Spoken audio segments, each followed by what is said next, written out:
سلامونه قدرمنو، زه په آریا هسپتال کې موجود یم او زما سره ناست دی ډاکټر شکیل الرحمن. دا د بلوچستان واحد ډاکټر دی، اولنی ډاکټر دی چې د په انفیکشن ډیزیز کې چې دی هغه اف سی پی اس کړی دی، 2 کاله ډیپلوما یې کړې ده. په ټول بلوچستان کې داس ډاکټر نشته. دا د کوالټي ده.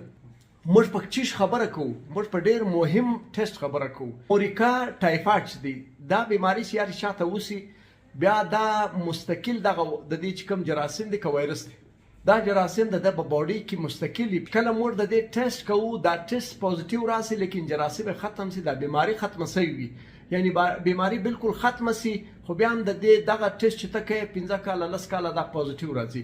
بیا نو سو WHO چې دی په دې پابندي ولګو چې دا ټیسټ په ګټه نه کیږي. محکمه صحت پاکستان هم په دې پابندي لګولې چې دا ټیسټ په ګټه سره نه کوي، په دې بند دی. لیکن دلته چې اوسم مریضان لاړ سي دا ټیسټ ورلکی، دا هر سړی پوزټیو دی، زم پوزټیو یم، ډاکټر صاحب هم پوزټیو دي، که زموږ ټیسټ وشي دا هم پوزټیو، لیکن موږ د دې مرض مریضان نه یو، موږ مریضان نه یو لیکن ټیسټ هم پوزټیو دی. د مورکې 2 ټیسټونه دي، ویډال او ټایفیډاډ.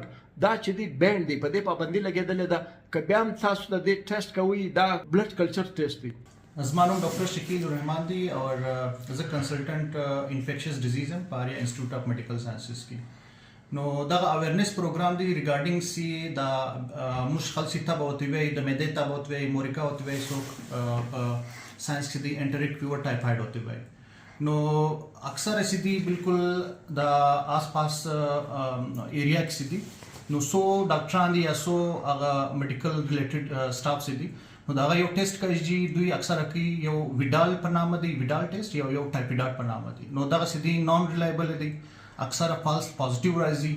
نو دا اکثر سی WHO دی اور NH پاکستان انسټیټیوټ سی دی دا صحت شعبہ سی دا دوی بالکل دا سی دی بند کړی دی، سیدا نان ریلایبل دی. دغه الټرنیټس اپشن راځي.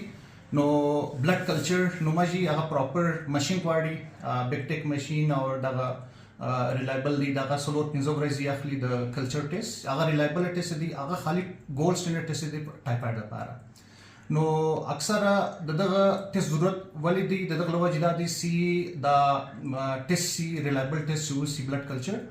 نو دغه مطابق بیا موږ ګولیا ورکو سی دا بیماری تا کنه ده. ایون کله کله سی معمولی د غاړه بیماری یا ایون بیماری نه د وټامین ډي کمی، نو هغه ته بیا سی دی مورکا ټیسټ دا ویډال ټیسټ وکي، ټایفیډاډ څنګه غلط دي. نو دغه مطابق بیا سی دی مس یوز دا انټي بایوټیک دا ورکي. نو لدغه لوجه د انټي بایوټکس ډیر استعمال سی دغه سی دی بیا ریزिस्टेंस پیدا کوي او مخته بیا دا انټي بایوټیک په انسانانو باندې کار نه کوي.